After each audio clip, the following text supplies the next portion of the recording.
Doctor BR Ambedkar Konaseema జిల్లా P Gannavaram నియోజకవర్గంలో జోరుగా సాగుతున్న ఎన్నికల ప్రచారం.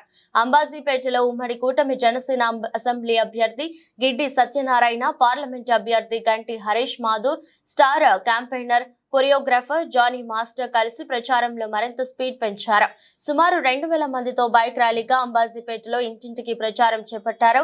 ఇక్కడ జనసేన పార్టీ గుర్తు గాజు గ్లాసు పైన, తెలుగుదేశం పార్టీ సైకిల్ పైన ఓటు వేసి ఉమ్మడి అభ్యర్థులను గెలిపించుకోవాలని పి గన్నవరంలో ప్రచారాన్ని చేపట్టిన జానీ మాస్టర్.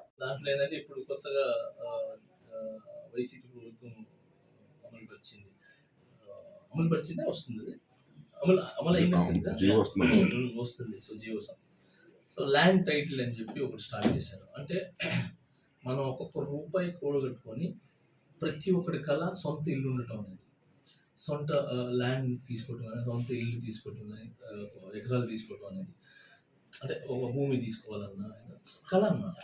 అన్నిటికంటే ఒక ఇల్లు తీసుకోవటం అనేది కళ. ప్రతి ఒక్క భూమిలో ప్రతి ఒక్క మనిషి, అంటే నేను ఇప్పుడు హైదరాబాద్కి వెళ్ళాను, నా సొంత ఇల్లు ఉండాలని చెప్పి నేను చాలా ట్రై చేసి చాలా కష్టాలు పడి ఈరోజు నేను తీసుకున్నాను. సో అలాగా ల్యాండ్ టైటిల్ అని చెప్పి ఒక యాక్ట్ పెట్టారు. సో ఎలా అంటే మన డబ్బులన్నీ కూడబెట్టుకొని ఒక ఇల్లు తీసుకుని, ఒక స్థలం తీసుకుని, ఒక గజం తీసుకున్నా, 100 గజాలు తీసుకున్నా, ఒక ఎకరా తీసుకున్నా, 100 ఎకరాలు తీసుకున్నా, దానికి రిజిస్ట్రేషన్కి వెళ్తే అక్కడ మనకు జెరాక్స్ ఇస్తున్నారు, ఒరిజినల్ వాళ్ళు పెట్టుకుంటారు. సో ఇది ఎంతవరకు అనేది, అంటే ఏ ధైర్యంతో ఇది పెట్టారు, ఎలా ఎలా అంటే ఎంత క్రిమినల్ మైండ్తో పెట్టారు అనేది నాకు అర్థం కావట్లేదు.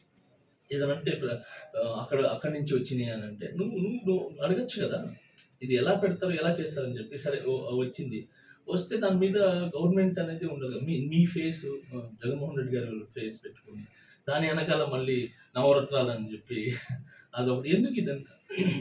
అంటే మీరు ఏం చేయాలనుకుంటున్నారు? అంటే ఇప్పుడు దాకా లిక్కర్ మీద మీరు పెట్టిన తాకట్టు పెట్టారు. సో అలాగనే కొన్ని పరిశ్రమల మీద తాకట్టు పెట్టారు. ఇప్పుడు టోటల్గా జనాలు ఆస్తుల మీద పడ్డారు మీరు.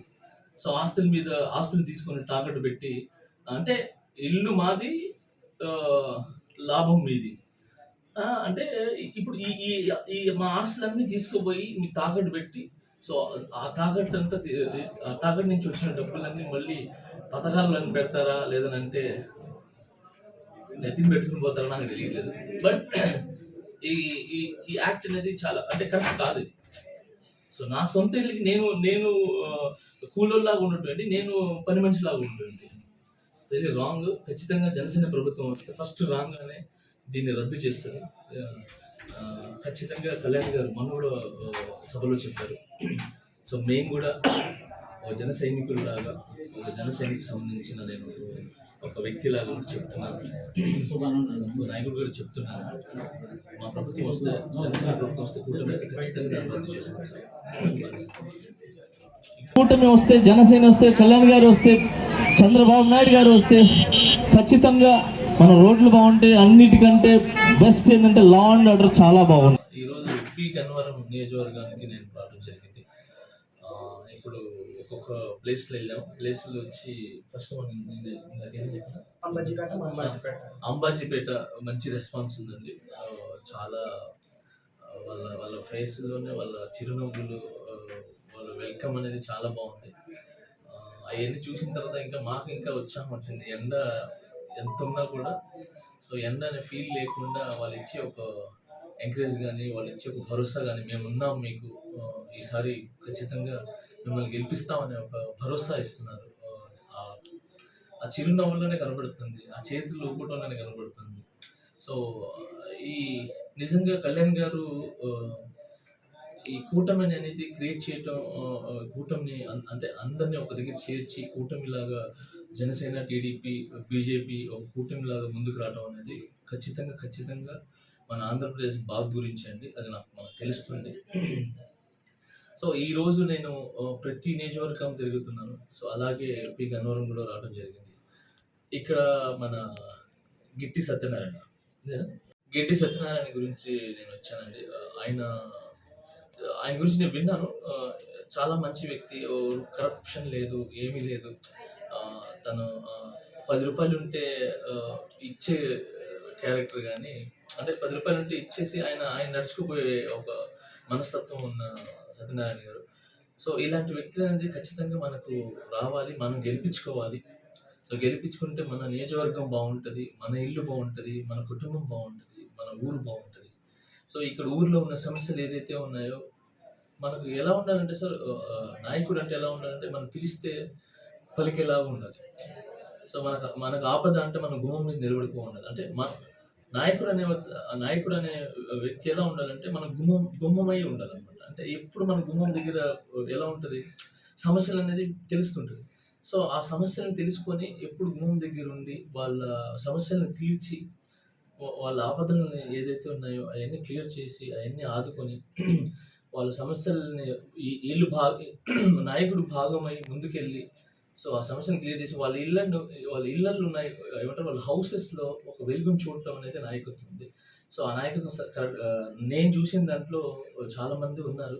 సో వాళ్ళల్లో సత్యనారాయణ గారు కూడా ఆ కోవకు చెందిన వాళ్ళు అనమాట. సో నేను ఈ ప్రజలకు ఒకటే చెప్తున్నాను, జనసేనని గెలిపించండి, గాజు గ్లాస్ గుర్తుకు ఓటేసి గెలిపించండి. మన రాష్ట్రం బాగుంటుంది, మనం బాగుంటాం, మన పిల్లలు బాగుంటాం. అలాగే టీడీపీ సైకిల్ గుర్తుకి ఎంపీగా మన